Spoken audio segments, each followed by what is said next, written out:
선생님 나한테 약속해. 응? 선생님 안 계신다 그랬지. 좋아. 되게 다 오셨어요.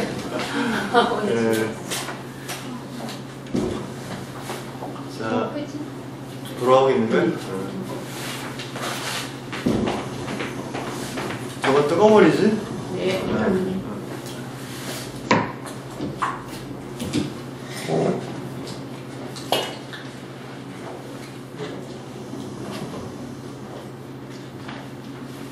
네, 안녕하세요. 안녕하세요. 오늘 이제 그 좌담회가요, 저희 한의원이 7번째입니다. 네, 7번째고, 매달 그 4번째 목요일 날, 이 시간에 좌담회를 이제 해왔었거든요. 처음 시작했을 때는 추울 때 시작했는데 벌써 7번째가 됐어요. 그동안 쭉 이제 이렇게 뭐 아이들 키우는 이야기나 뭐 어떤 그 정신 건강 이야기에 대한 이야기들 많이 해왔는데요. 오늘 제목은 읽어보세요. 행복한 엄마, 행복한 가정. 저희가 이제 진료를 하다 보면은요, 집안에서 아빠가 아파서 몸 좀 누우면 큰 문제 없이 집안이 잘 돌아가요. 그런데 이 엄마가 아프면은요, 집안 자체가 돌아가지 않습니다. 가정에서는 엄마가 대장이라는 증거죠. 그래서 이제 온 집안 식구가 와서 진료를 하는데, 아주 이렇게 비용이 좀 부족해서 우리 중에 한 명만 약을 먹는다면 누가 먹어야 될 것 같아요 하잖아요. 그럼 전 무조건 엄마를 드시라고요. 자식이나 아빠는 좀 아파도 집안은 잘 돌아갑니다. 엄마가 가장 중요하거든요. 그래서 저희가 이 제목이 건강하고 행복한 엄마가 되어야 가정도 이제 건강하고 행복하다, 이런 의미에서 이제 제목을 만들어놨거든요. 부릅시다. 네. 근데 얼마 전에, 그러니까 몇 개월 됐나요? 그 뉴스에서 왜 우울증을 앓고 있던 가정주부가, 그러니까 이제, 큰아이가 13개월이고 작은 애가 3주밖에 안 될 때 남자아이들인데, 경기도 파주인가 어디에서 이제 우울증을 앓고 있었는데, 그 두 아이와 함께 이렇게 자살을 했다는 시도했다는 그런 뉴스도 나왔었고요. 또 그 후에 전라도 광주 쪽에서도 남매를 키우던 40대 엄마가 아파트에서 수신 자살을 했다고, 극심한 우울증을 앓고 있었다, 이렇게. 근데 참 우울증이라는 게 참 무서운 것 같아요, 그죠? 근데 꼭 우울증이 아니라도 이 정신건강이라고 하는 게 굉장히 중요한데, 우리나라 엄마들이요, 다른 나라 엄마들에 비해서 조금 틀린 게 있어요. 뭐냐면, 자식들을 자기의 분신이라고 생각을 해요. 그러니까 자기 거라고 생각한다고요. 그러니까 내가 너무 고통스럽고 힘들기 때문에 이 고통스럽고 힘든 것을 제2의 자기인 자식들에게 물려줄 수가 없다 해가지고 같이 뛰어내리는 거예요. 너무너무 안타까운 일이죠. 그래서 이제 이런 부분들이 이제 결국은 여러 가지 원인으로 발생을 하는데, 꼭 그런 극단적으로 그러한 것들이 아니라도 그와 비슷하게 주부들이 마음적으로, 육체적으로 굉장히 힘들고 고통스러운 부분들이 많이 있거든요. 그래서 이제 이러한 부분들을 어떻게 좀 건강하게 만들어서 우리가 좀 건강한 가정을 만들 수 있을까라는 그런 생각으로, 그런 제목으로 이제 말씀을 드려보려고 하는데요. 제가 얼마 전에 치료한 환자분 이야기를 하나 해드릴게요. 이제 그분이 처음에 오셔가지고 나이가 저하고 동갑이세요. 그분이. 그러니까 이제 그러니까 저랑 동갑이라는 이야기는 이제 갱년기가 이제 지난 나이 정도 되는 거거든요. 그런데 오셔가지고 처음 이야기가 남편만 보면 화가 나가지고 이 분노가 치밀어 올라가지고 견딜 수가 없다는 거예요. 그래서 이걸 좀 어떻게 해결을 좀 하고 싶다고. 그래서 아니 왜 그렇게 남편을 보면 화가 나고 이렇게 그러냐 그러니까 동기가 있어요. 동기가 평상시에는 무뚝뚝하고 말이 없고 그래가지고 자기 남편은 원래 그러려니 생각을 하고 그냥 그렇게 그냥 지내왔는데 이제 오래간만에 부부 모임에 나갔대요. 부부 모임에 나가서 이제 같이 부부끼리 모여서 이야기를 하고 하는데 자기 남편이 평상시엔 자기한테 한마디 말도 안 하는 사람이 남의 마누라한테 그렇게 말을 재밌게 잘한다는 거예요. 그래서 그걸 보면서 막 속에서 끓어오르는 분노가 막 올라오더라는 거예요. 진짜 그래요. 네. 그러니까 그런 사람 여기 있잖아요. 네. 그러니까 이제 자기 남편은 원래 그런 줄 알고 그렇게 참는 건 아니죠. 원래 그런 줄 알고 그냥 내 팔찌라고 생각하고 살아났는데 밖에 나가서 부부 모임에서는 보니까 그렇게 남의 와이프한테는 말도 잘하고 친절하게 그냥 먹을 것 갖다 주면서 그게 다 잘하더라는 거예요. 그러니까 그걸 보고서 얼마나 억장이 무너졌겠어요. 네. 그래서 이제 그 후부터는 이제 꼴도 보기 싫은 거예요, 남편이. 그래서 자기가 마음속에 너무 심한 상처를 입어서 왔는데 이걸 어떻게 좀 치료를 좀 하다 왔다고 그러셨거든요. 그래서 이제 그분하고 이야기도 많이 나누고 이제 결국은 최근에 이제 왔다 하셨는데 한 2달 정도 치료를 했어요. 최근에 왔다 하시면서 저한테 오셔가지고 한 이야기가 이제는 남편을 봐도 화가 안 난다는 거예요. 화가 안 나고 오히려 귀엽대요. 남편의 그런 모습이 귀엽다는 거예요. 그래서 제가 아이고 이젠 다 아셨네요. 이제는 하산해도 되겠습니다. 이렇게 하는데 그래서 그런 문제들이 이렇게 그러니까 행복하게 사는데 많은 이제 그런 문제가 되는 것 같아요. 그런데 여성들이요, 이 우울증이 걸릴 확률이 한 25% 정도 된답니다. 그러니까 이제 4명 중에 한 분 정도가 우울증이 올 수 있다는 거예요. 그러니까 여기서 몇 분은 이제 올 수 있는 가능성이 있는 거죠. 그런데 그 중에서 한 15% 정도가 급심한 자살 충동을 느낀대요. 특히 이제 생리 전후나 또는 갱년기 전후 이럴 때 이 굉장히 그런 그 우울감이 심하게 오기 때문에 이걸 따로 떼가지고 주부 우울증이라고 그렇게 이제 말을 많이 하거든요. 주부 우울증이라고. 이제 아이를 낳으신 분들 많이 계시지만 우리가 이제 아이를 낳고 나면 굉장히 허탈해져요. 그죠? 그러니까 10개월 동안 이렇게 뱃속에 아이를 가지고 있다가 이제 언제 아이를 낳나 이렇게 이제 기다리고 있다가 정작 아이를 낳고 나면 굉장히 허탈해져요. 그러니까 몸도 허탈해지지만 정신적으로도 허탈해지고 또 사회활동을 하다가 집에 누워있으면 대화할 상대도 없고 아이들만 보고 있고 하다 보니까 굉장히 마음이 우울해집니다. 마치 이제 연극 같은 걸, 연극 배우들이 연극을 오랜 시간 동안 준비하고 이제 이 무대에 서고 그 연극이 끝난 다음에 무대가 철수되고 그 다음에 느끼는 허탈감하고 비슷하다고 하는 거예요. 그리고 또 그 갱년기 이후에는 호르몬 변성이 이제 일어나잖아요. 여성 호르몬이 급격히 이제 줄어들면서 이제 정신적으로 또 우울감이 급격히 오는 이제 그런 것이 있는데 그래서 이제 이걸 한의학적으로 보면은 이 우울감이 어디서 오냐면은 생리 전후나 갱년기 전후나 전부 다 그 호르몬의 이상으로 인해서 이제 우울증이 온다고 했는데 그 호르몬 이상이 오는 원인이 제가 이제 예전에도 설명드렸지만은 이 생활 습관이나 이런 병인에서 많이 오는 거예요. 근데 이제 병인이라고 하는 거는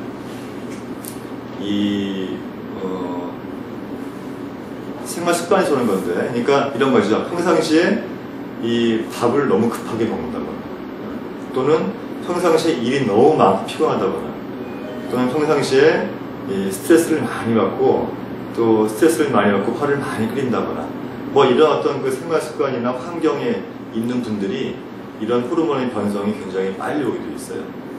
그래서 저희가 이제 치료를 할 때는 이 습관적으로 식사를 천천히 꼭꼭 씹어서 드시라고 말씀 많이 드리고요. 또 일을 하더라도 일을 하고 나면은 충분히 그 피로가 풀릴 수 있도록 그 일하는 것과 쉬는 것과의 어떤 그런 이 텀을 일하는 것, 쉬는 것과의 그런 주기를 잘 맞춰서 이제 충분히 휴식을 취할 수 있도록 그렇게 많이 설명을 드리고요. 그리고 이제 가장 중요한 게 이 스트레스 받는 거예요. 그죠? 화를 끓이는 거. 그래서 저희가 이 한방 병명 중에 화병이라고 하는 게 있잖아요. 화병.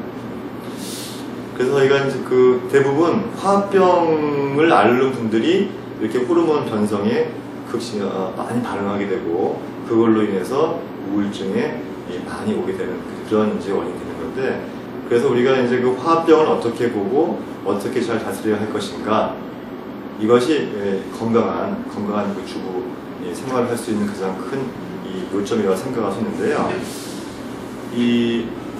약간 처음으로 돌아와서 저랑 동갑나기였다는 그분이 이 남편을 보고 그런 분노에 쌓여서 굉장히 힘들었는데, 그것이 이제 어떤 원인으로 해서 구체적이냐면은, 물론 이제 한약을 열심히 먹었는데 그것도 있지만, 이 본인이 남편을 보는 시각을 바꾼 거예요.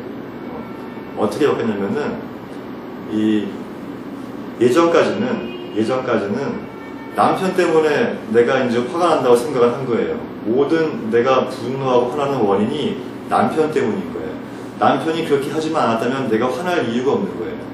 그렇잖아요. 좀 잘하지, 잘하면 내가 화날 일이 없잖아, 이렇게 되는 거거든요. 근데 이제 그 시각을 자기로부터, 그러니까 내가 남편의 모습을 보고 내가 화를 냈구나 라고 생각하는 거예요. 그러니까 이제 이런 거죠. 길 가다가 돌뿌리에 걸려서 넘어졌어요. 넘어졌는데 어떤 사람은 어떤 놈이 여기다가 돌뿌리를 심어놨어. 이렇게, 그거 치우는 사람 없는 거야? 이렇게 화를 낸단 말이죠. 어떤 사람들은 내가 돌뿌리를 못 봤구나, 내가 이걸 보지 못하고 걸어갔구나, 잘 봐야 되는데. 이게 이제 첫 번째 경우는 이 문제의 핵심을 나 이외의 상대방으로 돌리는 거잖아요. 두 번째는 이제 문제의 핵심이 나한테 있다고 생각하는 거란 말이죠. 그래서 저희가 이제 대화를 하면서 그것이 이 남편의 모습을 보고 내가 화를 냈다고 하는 것을 명확히 인식을 한다면, 이제 그런 인식을 가지고 이 남편을 보니까 그 뒤에는 남편이 이제 귀엽더라는 거예요. 그런 말을 하는 거예요.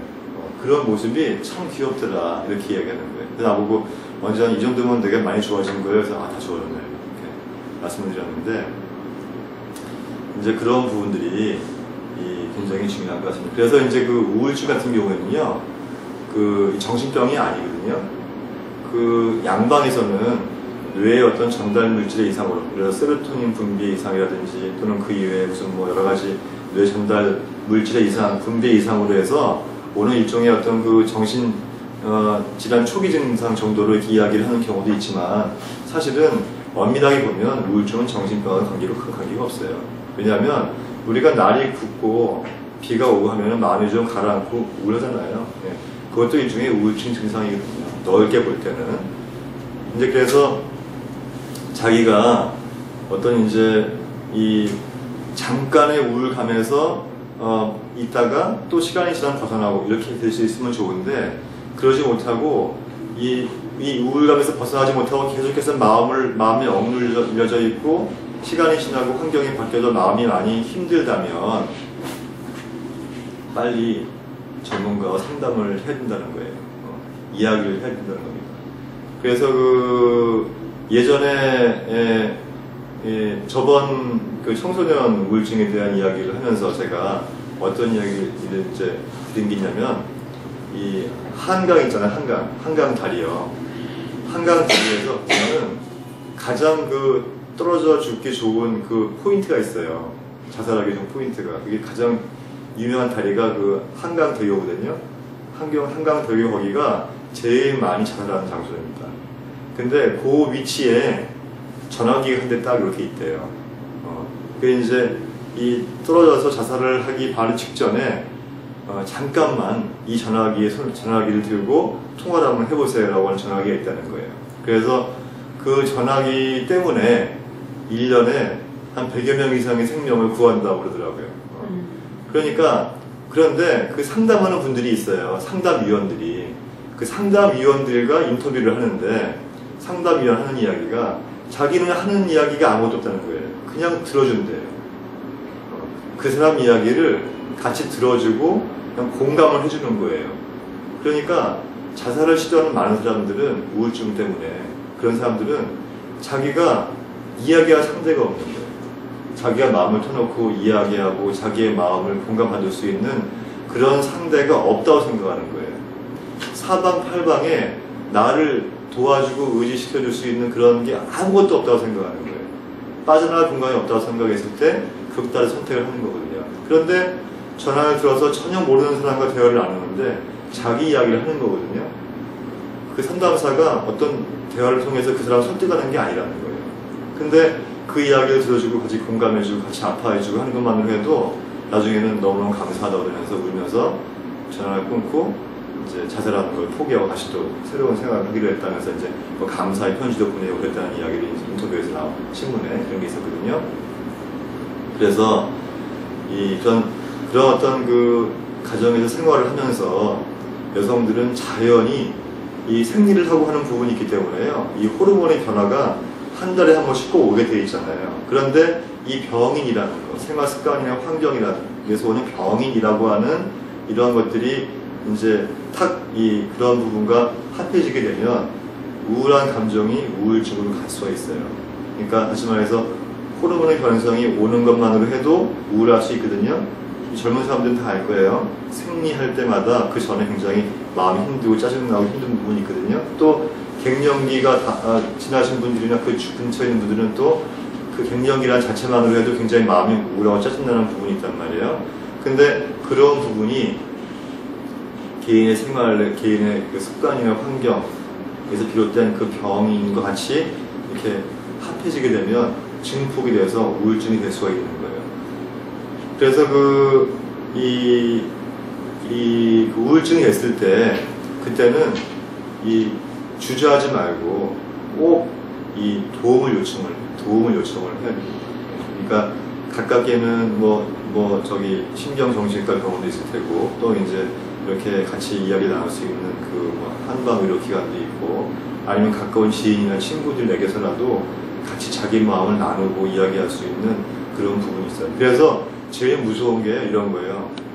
말도 안 하고 하루 종일 방 안에 그렇게 커튼 내려놓고 방 안에 가만히 있는 거예요.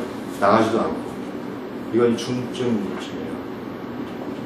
우리가 왜 마음이 무거울 때는 밖에 나가 있잖아요. 사람하고 말도 하기 싫어요.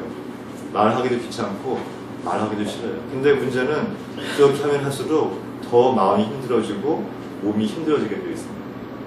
그래서 이제 그럴 때 꼭 내가 그런 문제가 있지 않고 주변에 내가 아는 사람들이 그런 문제가 있다면 우선 내가 그 사람에게 먼저 손을 내밀어줘야 돼요.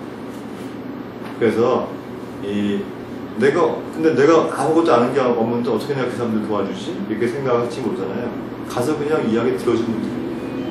그게 가장 좋은 치료예요. 그러니까 그거 잘 하시는 분이 여기 계시잖아요. 여기 스님 계시잖아요. 그러셔서 저는 원장님한테 다 얘기했어요. 그래서 치료받았어요. 그러셔서 최고 잘 하시는 분이잖아요. 그러니까 이 사람들이 왜 이제 어디 가면은 자꾸 충고를 하려고 그래요. 뭐 이렇게 저렇게 하고 혼내기도 하고. 그런데 정작 중요한 거는 자기 이야기를 정말 들어줄 사람들이 필요한 거거든요. 진심으로 들어줄 사람. 그렇죠? 들어주고 공감해줄 사람이 필요한 거라는 거죠. 이것만 안다면 주변에 어떤 힘들어하는 분들이 있으면 충분히 그런 분들을 도와줄 수가 있어요. 물론 이제 그것만으로도 안 되는 좀 더 심한 부분이라면 또 치료가 필요하겠지만 사실은 웬만하면 그런 부분으로도 얼마든지 좋아졌어요. 그래서 이제 나 스스로에게 그런 문제가 있다면 내가 용기를 내서 손을 이렇게 내밀어요. 그리고 또 주위에 그런 분이 있다면은 내가 먼저 가서 이렇게 내밀어서 이야기 들어주고 공감해주고 이런 부분이 굉장히 중요하다고 생각이 듭니다. 그래서 저희 한의원에서 우울증 설문지를 주부 우울증 설문지를 예, 제가 왜 이제 이야기를 우울증에 국한해서 말씀을 드리냐면요. 이것만 없으면 인생이 행복해져요. 우울증만 없으면. 그래서 이제, 저희 한의원에서 만든 설문지가 있어요. 제가 한 개씩 설명을 드리면서 이제 이렇게 말씀을 드려보겠습니다.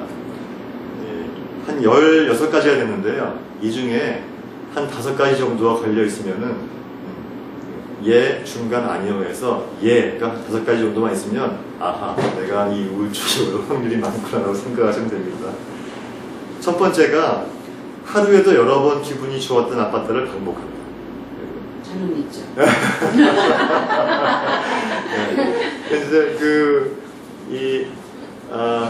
하루에, 그러니까 그거죠. 사춘기 소녀들이 원래 그렇잖아요. 사춘기 때, 예, 기분이 좋았다 나빴다잖아요. 예. 근데 이제 사춘기도 지난 지가 꽤 됐는데, 예, 기분이 좋았다 나빴다 한다. 예, 이런 거예요. 그다음에 두 번째는 이 작은 일에도 웃거나 우는 일을 반복한다. 예, 그러니까 이런 거죠. TV를 보고 있는데 남들은 좀 슬프네 이렇게 생각하는데 혼자 엉엉 울고 있어. 저도 그래요. 네. 무슨 일이 막 우물 쏟아지니까. 그 이제 제가 볼 때는 그건 우울증이 아니고요. 감정이 풍부하신 감성이 풍부한 겁니다. 네. 또 이제 뭐 반대로 별로 웃기지 않는 그냥 즐겁다는데 혼자 막 웃는 경우가 있어요. 그런 거.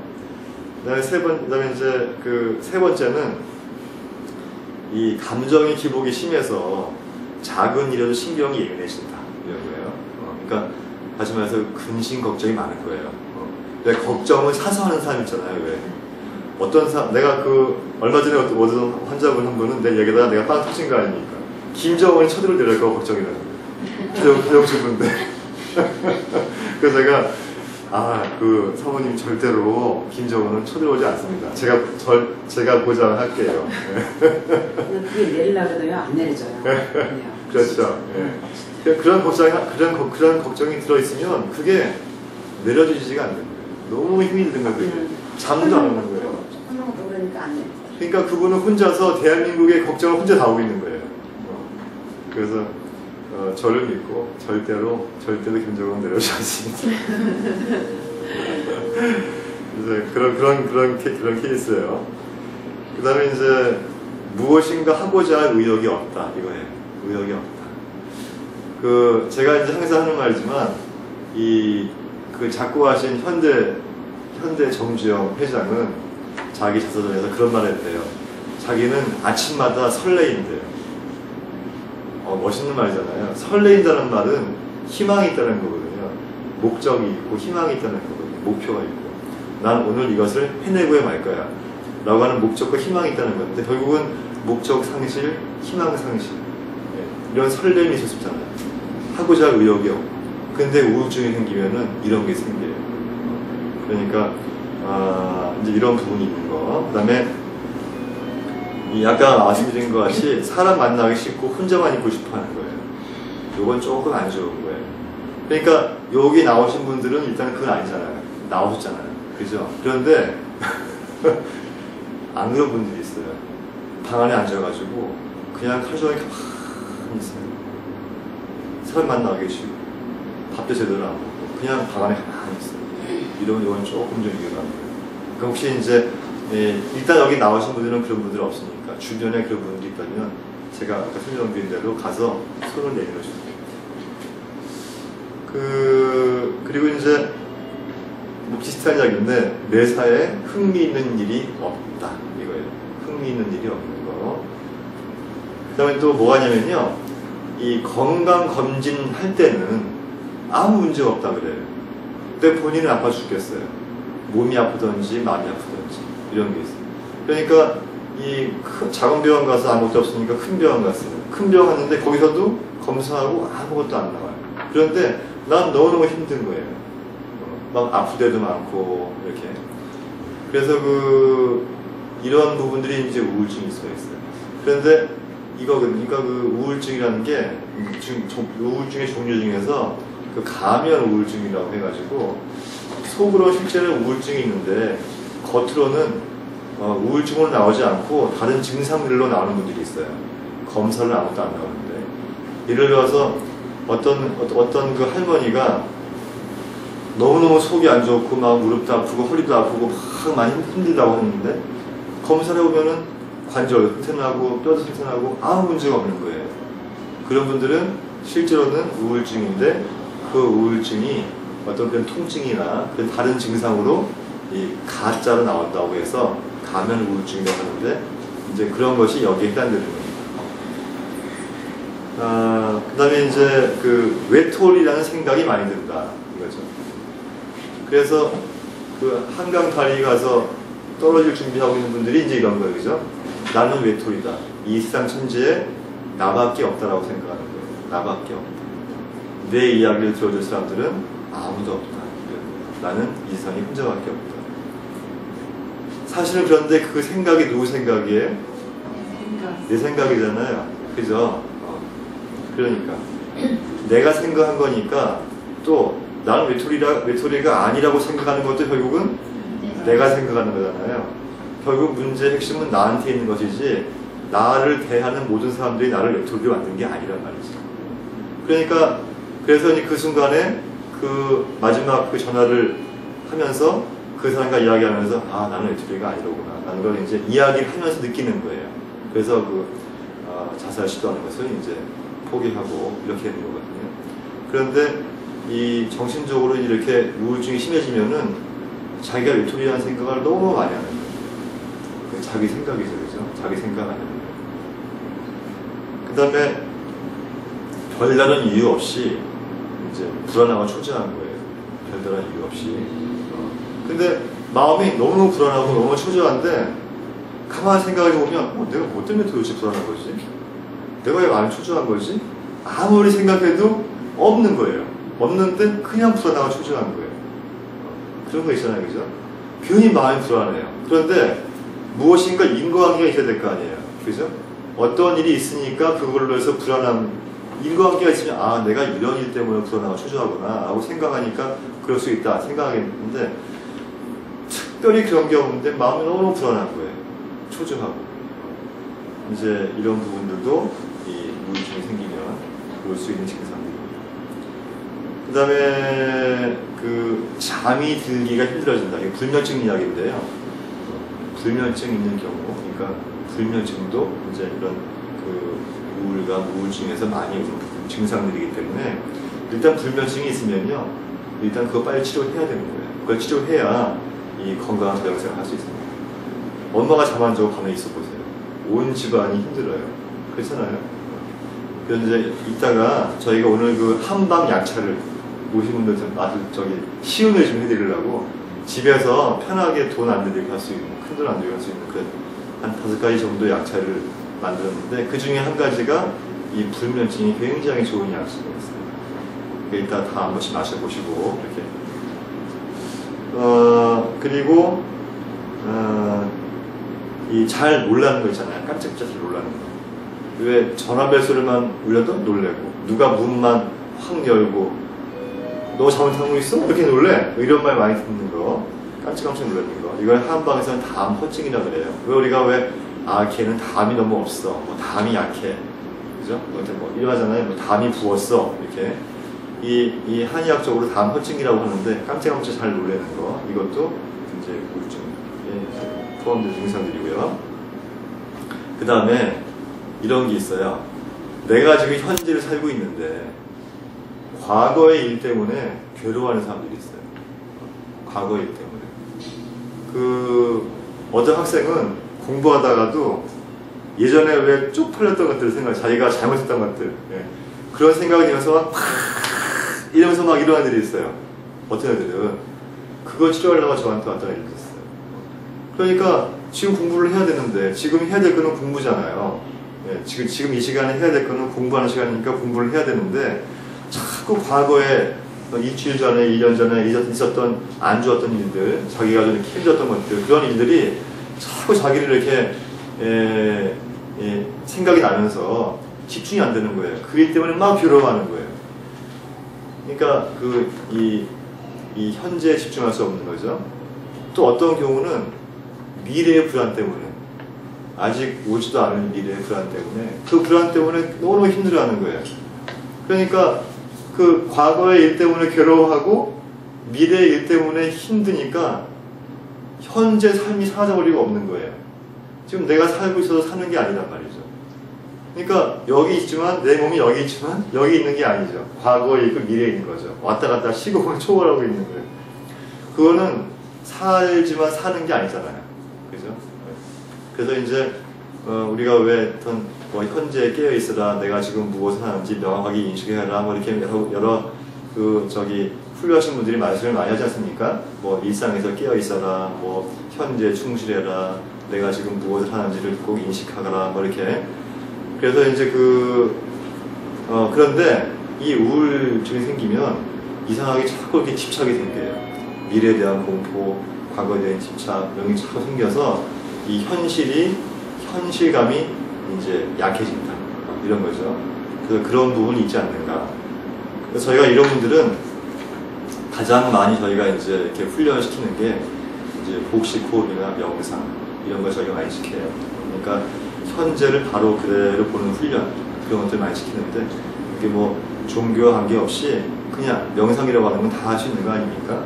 그것이 이제 뭐 기도나 참선이나 또 그런 종교 기관에서 여러 가지 형태를 이야기하고 있는 것이 크게 볼 때는 명상의 일종이라고 저는 생각을 하거든요. 그래서 뭐냐면 현재 집중하는 거예요. 지금 내가 무엇을 하고 있는지 현재에 그렇게 집중하는 거예요. 그 집중을 호흡하는 거에 집중할 수도 있고 아니면 어떤 대상을 두고 집중하는 것도 있고 그런 거죠. 뭐 성당 다니시는 분들은 천주님한테 집중하면 되는 거예요. 그분한테 집중하면서 이렇게 기도하면 되는 거고 이런 식으로 이제 이렇게 집중하는 대상을 딱 정해서 거기에 집중하는 훈련을 하다 보면 현재 집중할 수 있는 힘이 생기고 이제 하는 저희 그런 식으로 이제 치료를 할 때 많이 활용을 합니다.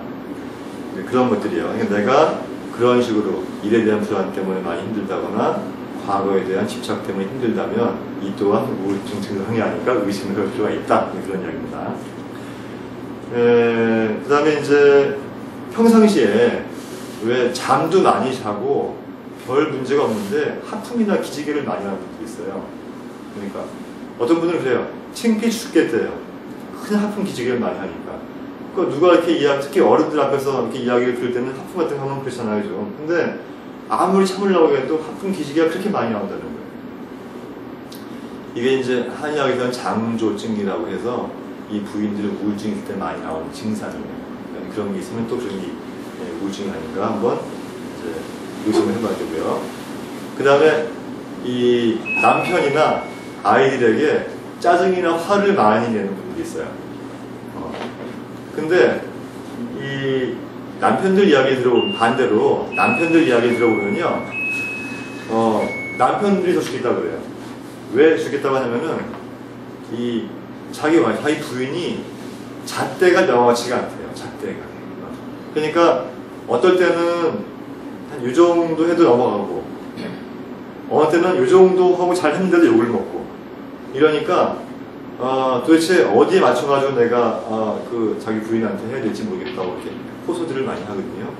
그러니까 이 아이들이나 남편들에게 화를 많이 낸다거나 이런 분들은 그는 특징이 그 후에 바로 또 후회를 해요. 내가 왜 그랬을까? 이런 식으로. 그래서 이제 그런 경우에도 내가 이 우울증이 아닌가 한번 의심할 필요가 있고요. 예, 그러니까 마지막 번 이제 16번째는 같은 이야기인데 화를 내고 나서 그 뒤에는 또